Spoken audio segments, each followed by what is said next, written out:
Hello, my AP students. Here we go again. We are going to read some King Lear. Unfortunately, I'm not going to be able to do those voices anymore because it killed my voice last time and I couldn't talk for like a day. Well, King Lear's not in this scene, so we're going to read Act 1, Scene 2.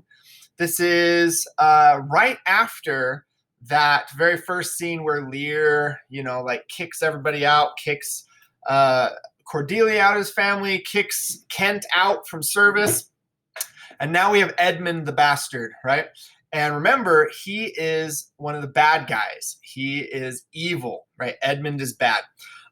So we have him all by himself up on the stage, which means it's a soliloquy, which is one of the modes that Shakespeare used to help us get insight into what our characters are thinking and feeling. And so we understand what Edmund is saying. The other characters are not going to have any insight to this, right? So this is purely for us. He's breaking the fourth wall and speaking directly to the audience. So here we go. Edmund, I'm going to try and be as sneaky as possible. Thou nature art my goddess. To thy law my services are bound. Wherefore should I stand in the plague of custom and permit the curiosity of nations to deprive me, for that I am some 12 or 14 moonshines lag of a brother? Why bastard? Wherefore base? When my dimensions are as well compact, my mind is generous, and my shape is true as honest madman's issue. Why brand they us with base, with baseness, bastardy, base? Who in the lusty stealth of nature take more composition and fierce quality than doth within a dull, stale, tired bed go to the creating of a whole tribe of fops, got tween asleep and awake. So what Edmund is saying here is, why does everyone look down on bastards? Why do they look down on illegitimate children? I am just as good as anybody else. I'm just as smart. I think that I should get stuff because I'm awesome, right? But he's in this time period, bastards don't get anything. So we are going to highlight some stuff in green. And so we're going to highlight why bastard all the way down to sleep and awake, right? That's all good plot stuff. Then he says, well then, legitimate Edgar, I must have your land. So we're going to highlight that one too. So he's giving us the plot, right? He wants to become a lord of something. He wants to have land. He wants to have riches. And the only way he can do that is by taking it from someone else, because he can't inherit. Our father's love is to the bastard Edmund. As to the illegitimate, fine word, legitimate. Well, my legitimate, if this letter speed, and my invention thrive, Edmund the base shall top the legitimate. I grow, I prosper. Now gods, stand up for bastards. All right, so we're going to highlight this as well, right?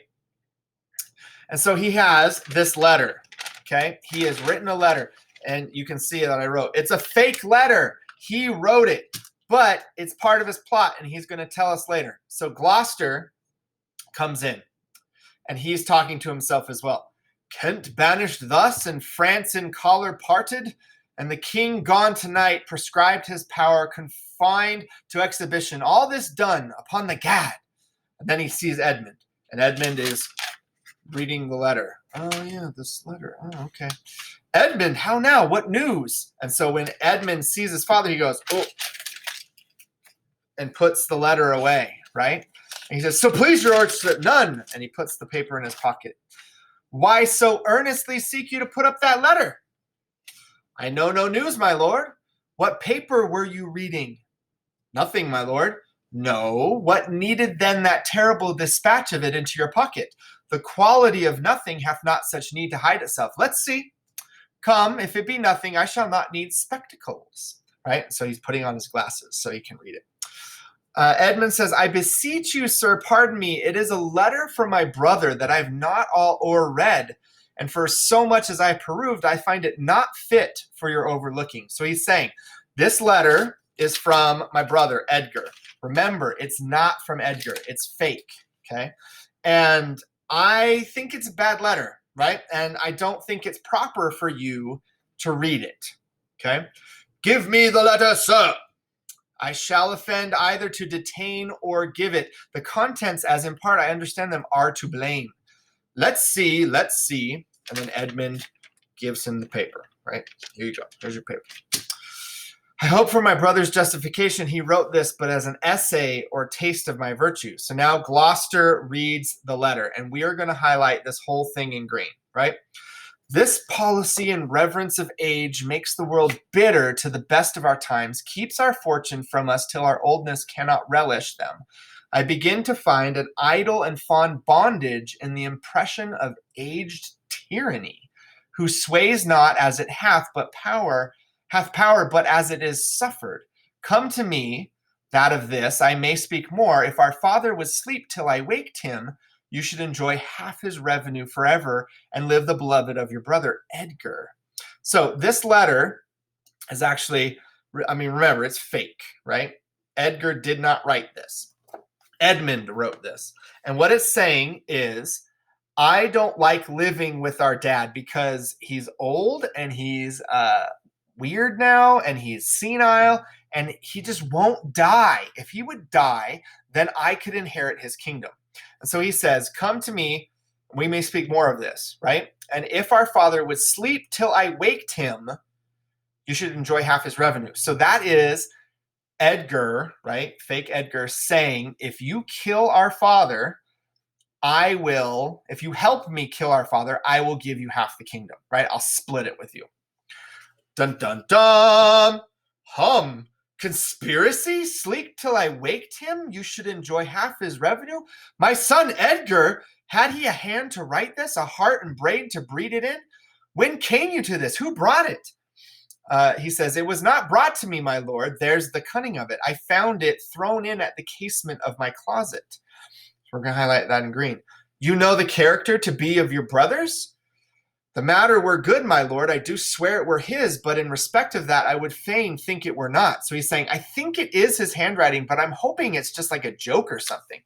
It is his, right? Gloucester says it's his handwriting. It is his hand, my lord, but I hope his heart is not in the contents. Has he never before sounded you in this business? Never, my lord. But I have heard him oft maintain it to be fit that sons at perfect age and fathers decline, the father should be as ward to the son and the son manage his revenue. So this is a lie, right? Edmund is lying to him, saying, I've heard Edgar say before that when old people get old, they should give up their property to their sons and let their sons take care of them instead of the other way around. Oh, villain, his very opinion in the letter, abhorred villain, a natural, detested, brutish villain, worse than brutish. Go, sirrah, seek him, I'll apprehend him. Abominable villain, where is he? I do not know well know, my lord. If it shall please you to suspend your indignation against my brother till you can derive from him better testimony of his intent, you should run a certain course, where if you violently proceed against him, mistaking his purpose, it would make a great gap in your own honor and shake in pieces the heart of your obedience. I dare pawn down my life for him that he hath writ this to feel my affection to your honor and to no pretense of danger. So he's trying to say here, let me take care of it. I will go talk to Edgar. Don't go and approach him, and I will make everything all right, because he's worried that Gloucester's going to go to his brother and say, what is going on? What is this letter? And then Edgar's going to be like, I didn't write that. That's fake, right? So Edmund has to set some stuff up to make this plot work, right? Gloucester, think you so? If your honor judge it meet, I will place you where you shall hear us confer of this, and by an auricular assurance have your satisfaction, and that without any further delay than this very evening. So he says, if you'll let me take care of this, I will put you in a place where you can listen to him admitting to this, right? He cannot be such a monster, nor is not, sure, to his father. that so tenderly, entirely loves him, heaven and earth. Edmund, seek him out. Wind me to him. I pray you, frame the business after your own wisdom. I would unstate myself to be in due resolution. So he says, go for it. Let me know. I will seek him, sir, presently. Convey the business as I shall find means and acquaint you with all. And then this is a really famous line, right? So we're going to switch and we're going to be highlighting in yellow. Gloucester. These late eclipses of the sun and moon portend no good to us. Though the wisdom of nature can reason it thus and thus, yet nature finds itself scourged by the sequent effects. Love cools, friendship falls off, brothers divide, in cities mutinies, in countries discord, in palaces treason, and the bond cracked twixt father and son. This villain of mine comes under the prediction. There's son against father. The king falls from bias of nature. There's father against child. We have seen the best of our time. Machinations, hollowness, treachery, and all ruinous disorders follow us disquietly to our graves. So we are going to highlight that whole thing in yellow. And this is what we call Gloucester's speech, right? And Gloucester is talking about fate here. So we're going to go ahead in big old letters, and I'm going to make this bigger. So we're going to go to like 30 point. We're going to go fate, okay, in the margins. And so he's saying, right, about fate, and he has all these different things. He says, love cools, friendship falls off, brothers divide, in cities mutinies, in countries discord, in palaces treason, the bond twixt son and father. Some of those have actually happened already, right? Love cools would be Lear and Cordelia. Friendship falls off is Lear and Kent, right? Brothers divide is Edgar and Edmund. In cities mutinies, not so much. In countries discord, definitely. In ancient England right now, there's so many discord. Maybe not palaces treason, but the bond twixt father and son is cracking in Gloucester and Edmund and Edgar's family, right? And so all these things are actually happening. And Gloucester says it's because of fate. Okay, find out this villain Edmund. It shall lose thee nothing. Well, that's because he has nothing, right? Let's underline that. So Edmund, it shall lose thee nothing. Go. Okay. Do it carefully.